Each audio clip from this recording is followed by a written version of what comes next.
Hey, Mike Cameron here, and I'm taking you inside the dojo. Today's video is about financing. A quick introduction. Let's get into it.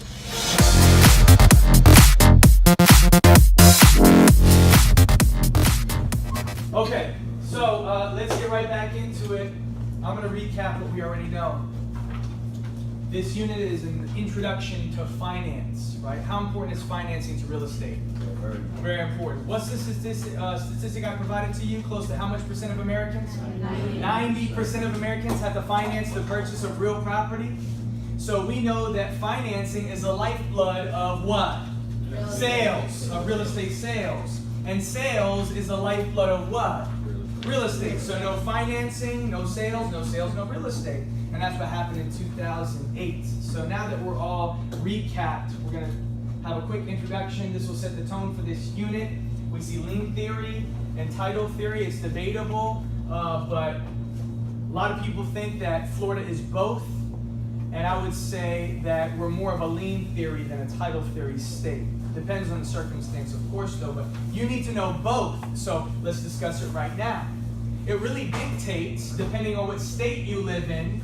Florida, I would say we're a lien theory state, more than anything, okay? Other states like Pennsylvania, for instance, they're considered to be title theory. But it dictates who holds on to your deed while you're making mortgage payments. Florida's a lien theory state. Who holds on to the deed, this legal instrument that shows proof of title? The lender. A lot of us are initially thinking, oh, it's the lender, right? Because they're the ones giving financing. Until the financing is paid off, they're going to hold on to the deed. It makes sense, right? But it's to the contrary. It's actually us. We, as the borrower, we hold on to the deed. As soon as the lender wires money over for purchase and sale of real estate so we can buy and be on the hook for a debt, they actually sign the deed is signed over to us. From the seller to us is the buyer. And it's recorded in the public what? That's providing what type of notice? Do you remember? Starts with a C. Constructive notification. Good job, John. Okay? But that's besides the point. Okay? In return for allowing us to hold on to the deed, what does a lender place against our property? A mortgage lien. That's why we're considered to be a what theory state? So it makes sense. And the lien will stay attached. It's a secured loan. What's making it secured loan? It has to be supported by some type of collateral, right? What's the collateral? Property. The property, right? Property is going to serve as collateral. So it is a secured loan, secured paper. We're a lien theory state, so they allow us to hold on to the deed, and they place this lien against our property. Is it making sense? Yes. And then once we satisfy the debt, the lien will be what? Removed. Satisfaction of lien will be recorded in the public records. So that's what this is all about. Do we follow so far? Yes, sir. I thought you couldn't transfer lien. Well, we're not talking about transfer of What lien. happens when the bank sells your loan? Yes. The debt is transferable. We're not talking about if you sell the property, most of the time there is a due on sale clause. Okay, anybody familiar with due on sale? The due on sale requires that the debt to the lender is due upon sale of that property. Okay, so that basically stipulates that you can't transfer the deed, sell the property, without satisfying the debt you owe to the lender.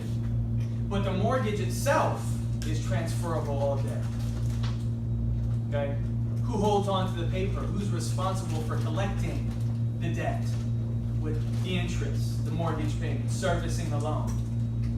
So it's a little bit different. Now, other states, like let's say, I don't know if Pennsylvania is or not, I haven't confirmed this, but let's say, imagine if Pennsylvania was a title theory state, which I do believe it is. It's kind of like a vehicle. It's a little bit different. Who holds on to the deed now? The lender. Yeah. The lender holds on to the deed while you're making mortgage what? Payments. Payments. And once you satisfy, then they'll record the deed into what? Your name. Recorded in the public records. Okay? Now you would own the property free and what? from that type of debt, not saying there couldn't be any other types of debt attached to the property, but at least from that mortgage debt. And we'll talk about second mortgages later on. But do you follow so far? Are we understanding? Yeah. I'm just kind of setting the tone for this unit. Let's continue and proceed to our next subject. We see loan what? Loan instruments. There are two in particular I want to discuss with you. And we see they're displayed for us on line 1819. Promissory what? And? Mortgage. Okay. Let's start off with the promissory note. You'll see right here it says, it's just a summary, which is the actual promise to repay the debt to a lender, and a mortgage creates a lien interest against the property. Let me break that down for you and explain. Starting with the promissory note or promise note, simply the note, sometimes called a bond, must accompany all mortgages in Florida. Okay? You can't have one without the other and vice versa. Note without the mortgage, mortgage without the note. So, the note, in summary, is an evidence of what? Yeah, evidence that there's a debt that you owe to a lender. It's the paperwork that you sign that makes you promise you'll repay the debt.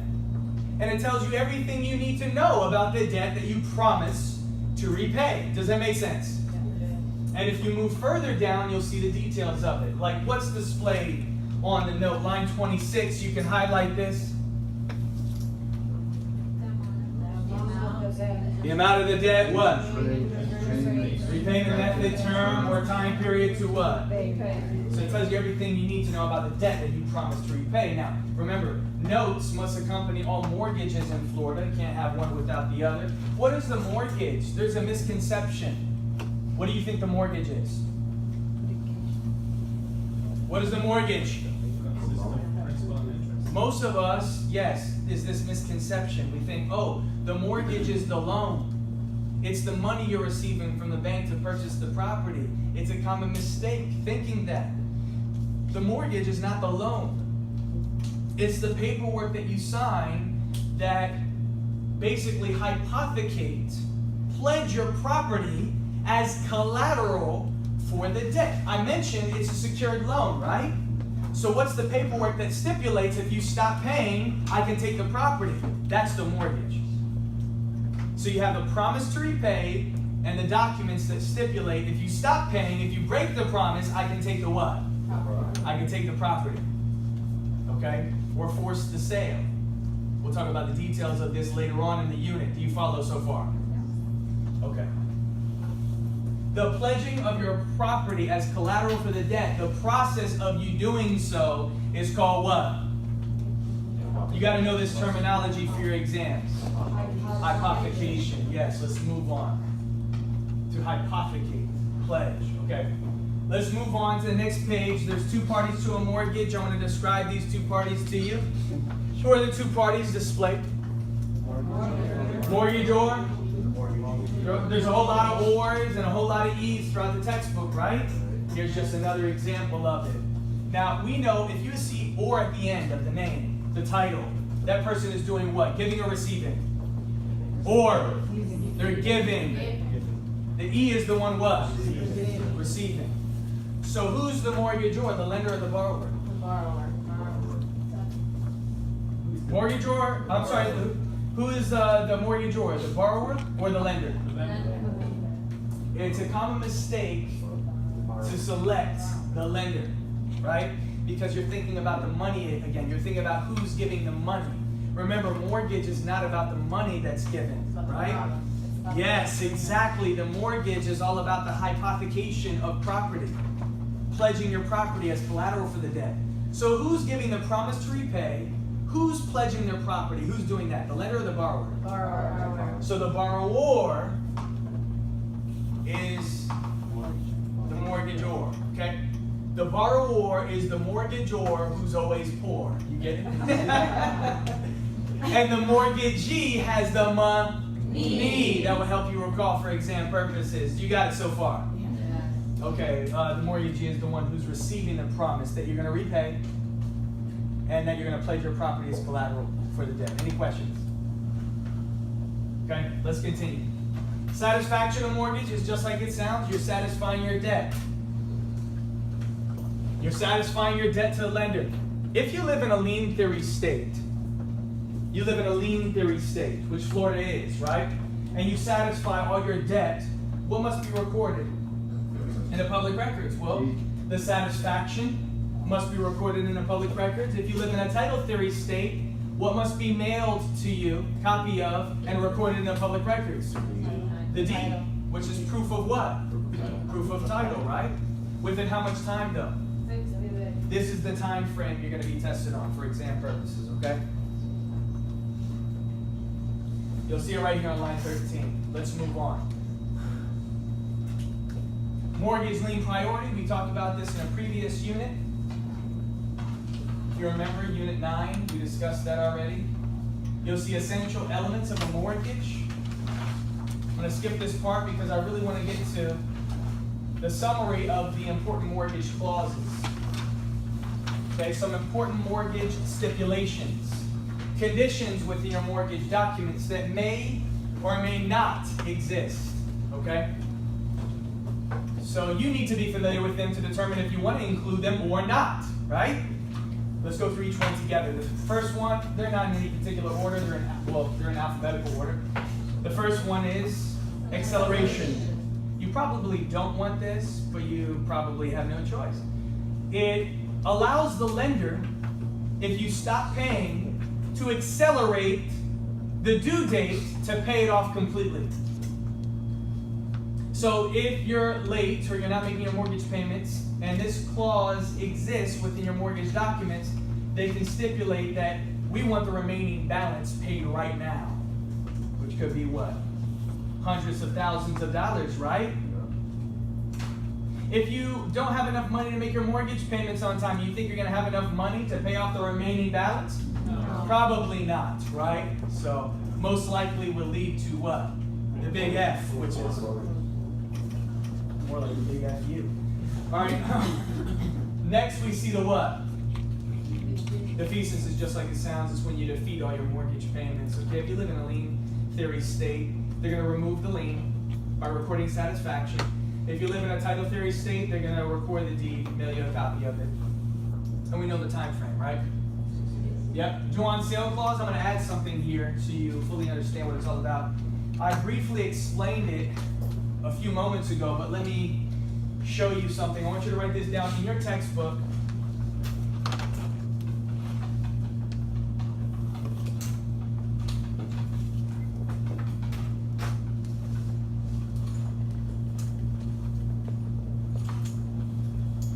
So this is what it's truly all about. Debt to lender is due on what?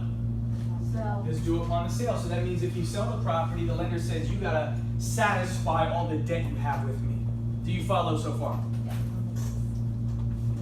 So this prohibits you from transferring your debt to another individual, which sometimes could be the case. Sometimes you can sell your property and this buyer will assume or take over your debt. We'll talk about this later on. That's assumption of an existing mortgage. Okay? Sometimes, well, there's two ways, subject to and assumption of. We'll talk about this later on in the unit. But this clause would prevent you from doing that. I want you to keep this in mind. We'll come back to it, I promise you. We move further down, we have what clause specifically? Starts with a P. Prepayment. Prepayment clause. This means you can pay off as early as you like. You probably don't want the second one, which is prepayment what? Penalty. Penalty. If you try to pay off early, they penalize you. Why would they penalize you for trying to pay it off early? Because you're going to be losing money in interest, okay? That's why you would want the prepayment, and that's why some borrowers will contribute additional amounts directly towards what? Principal or interest? Principal, which we'll talk about later on. Your mortgage payment usually consists of two parts. Well, it could consist of four if we're talking about pitting. But let's say the P and the I, principal and interest. Principal is the part that goes towards killing the loan. Interest is the part that kills you. You get it? In the beginning of the loan term, the majority of your payment goes towards principal or interest. We'll talk about amortized mortgages later on, okay? But if you want to speed up that process and kill the loan quicker, right? Reduce the loan term, you make additional payments towards principal. And I'm going to tell you some things to warn you in this process and hopefully enlighten you a little bit so that way you're not making any mistakes. Because people will make tons of mistakes doing this. Anyhow, this is what these clauses are all about. The last one goes hand in hand with acceleration. Okay? So let me explain this. If you stop paying and you have this clause, what is it called? I just circled it. Acceleration, but you want to prevent them from pursuing this acceleration, you have the right to this last clause if it exists. It's called the right to what? Reinstate. Basically reinstating the original terms and making your payments like you normally would, usually with some type of penalty involved. Do you follow so far? Okay, let's continue. Mortgage features. Almost every mortgage requires a down what? But depending on what type of financing or loan you're obtaining will dictate the percentage. And I'm going to show you, look what we have next. This will reveal potentially how much the amount, what percentage the lender is willing to finance, or reveal the percentage of down payment that the lender is requiring you to come up with, minimum cash investment. This is called the loan to value ratio. Anybody hear of this before? LTV. So lenders say, we'll only give you an LTV of 80%. What does that mean? She says you get 80% of the appraised value of the property. Well, the lender is using this to measure financial risk, right? So if it's an 80% LTV, they're basically saying, we're only going to finance 80%. We want you to contribute at least how much percent of your own money? 20% as a down what? Payment. So they're mitigating risk. And you'll see this very popular with common mortgages. You'll see FHA, you can contribute 20%. Conventional, you can contribute 20%. There is a minimum that you can take advantage of, but the whole purpose of you doing this is because you want to remove or not have to pay private mortgage insurance, PMI, or MIP, mortgage insurance premiums, okay? We'll talk about this later on. If you contribute at least 20%, who's willing to lose 20% of their money on a $200,000 home, right? 40 grand potentially? If you do some quick math, nobody. So they're thinking that this borrower, if they come up with that money, they're less likely to what? To default, right? To stop paying. And that's why they would require this. I'm just throwing that out there into existence. But anyhow, exactly. Yeah, so they're mitigating risk. Now I'm going to show you this calculation in just a moment, but let's move on. Let's talk about the next, which is what starts with the E. Most of you know about this, right? What's equity? Here's the math. But I don't even need to describe it to you. I'm going to do it anyway. It's the difference between what it's worth today and what you owe. Your debts, right? If money is left over, what do you have? Equity. Now some people choose to pull out this equity in a large lump sum of cash. That's called a home equity line of or home equity loans. If you're over the age of 62, you might qualify for another type of reverse mortgage. We call it HECM for short. Home equity conversion mortgage is official, but HECM sounds like an old person coughing, right? And it will help you remember because it's designed for people over the age of 62. HECM! Reverse mortgages. We'll come back to this. Now, interest. The whole point of you getting a loan, or the lender giving you the loan, is so they can make what off of you? Interest. Dictated usually by your FICO credit score, your qualifications, right? And your credit history. Loan servicing. Have you heard of this before? We're servicing the loan. What does that mean? Basically means we're collecting mortgage payments from you, which include your principal, interest, and potentially taxes and insurance too. You know what pity is? Have you ever heard of pity? Isn't that what you see next? Right here? Pity? This is part of an escrow or impound account that the lender requires. So they don't trust you to make your property tax payments. They don't trust you to pay your insurance. So they take this amount from you every month. It's on top of your normal mortgage payment, principal and interest. So pity is principal, what? Interest. Yes, principal, interest, taxes, and what? Insurance.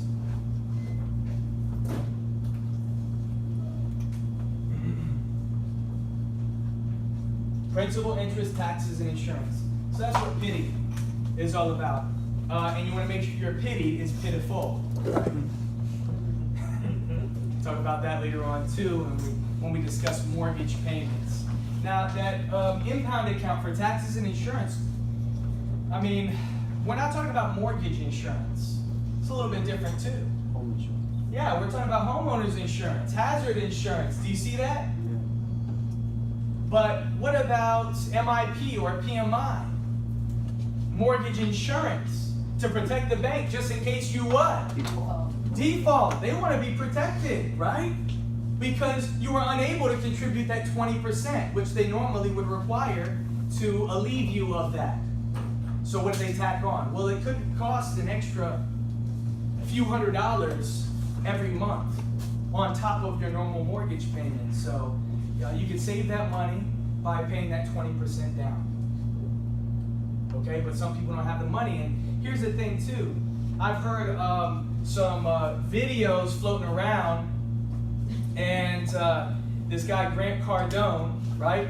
And I do respect the hell out of him for what he's achieved, but one of his videos is, oh, rent the place you live in, right? Rent the place you live. I don't think you'd be in this class right now if you believed in renting versus owning, right? But it only makes sense if rent is cheaper than your mortgage payment, right?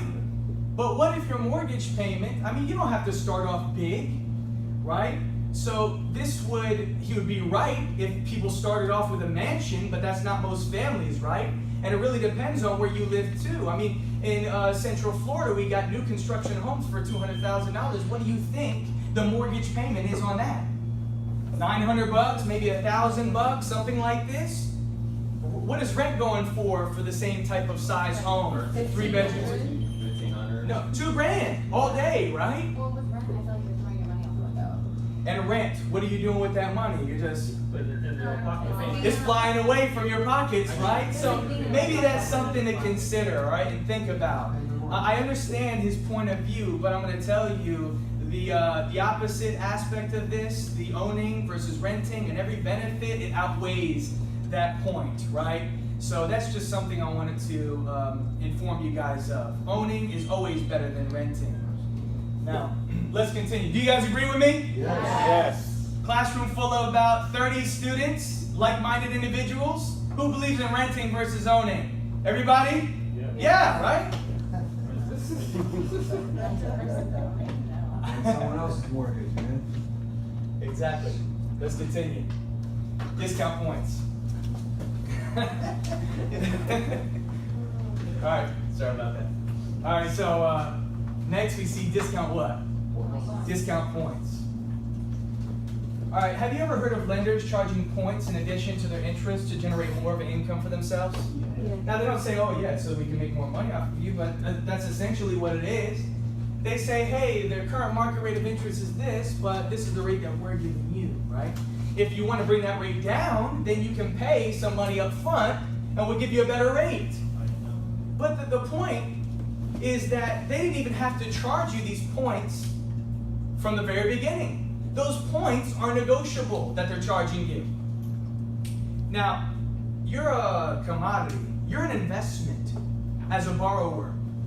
I'm gonna recommend something to you guys. If you're thinking about purchasing and you're gonna get financing, you need to shop around. Now you're thinking, well, wait a second, if I shop around, I have to pull credit. That's a hard inquiry on my credit report, right? It's gonna affect my credit score by maybe a few points, but just the first one. Did you know this? You have within 30 days to shop around and find the best rate. Something to consider, okay? Shop around, get the best rate, and then put those banks against one another. And tell them, hey, listen, SunTrust willing to give me this amount, Wells Fargo willing to give me this amount, what are you gonna give me, right? Because I'm gonna select somebody within 2 weeks' time. Is it you or them? They're charging me points. Are you willing to charge points? I don't wanna pay the points, but I want this rate. Go ahead and authorize it. Okay, well, I have to get my manager on the phone. I have to, right? But don't they always get back to you when, Yeah. yeah, and they'd be able to match rates. So do that. Listen, let them fight against one another. You are valuable. You're an investment, and they want to give you a loan, right? Is that within a calendar month or from the time you pulled? 30 days, yes. From the first. 30 calendar days, as far as I know. I don't think it's business days. I think it's consecutive calendar days. After you pulled the first inquiry. Exactly, after the first inquiry, hard inquiry on your credit. So if you wait 30 days, right, and maybe circumstances didn't allow you to get financing, then you're going to pull credit. The next time you pull credit after the 30 days, it is another hard inquiry, and everyone hits you a little bit harder. Okay, something to consider. Now, loan origination fees. Most likely when you're dealing with a mortgage loan, what? Originator. You remember mortgage loan originators from a previous unit? I mentioned they help people who need a loan and introduce them to a bank willing to give them financing, and they make like 1-2% on the loan amount. You remember that? Okay, well, it really depends, obviously, the percentage, but the point remains, they're a middleman. So what are they doing? What's their capacity in helping you get financing? They're just collecting your loan application and your information, and they're arranging your application to meet the criteria that this lender requires. And they're coaching you along the way. Hopefully you deal with knowledgeable mortgage loan originators. But let's continue. Loan to value ratio. Now this requires some math. So unfortunately I have to cut off this video. Thank you for tuning in. I appreciate it. There is a separate video specifically on this math and beyond, but you'll have to watch that video. If you don't mind, thank you very much.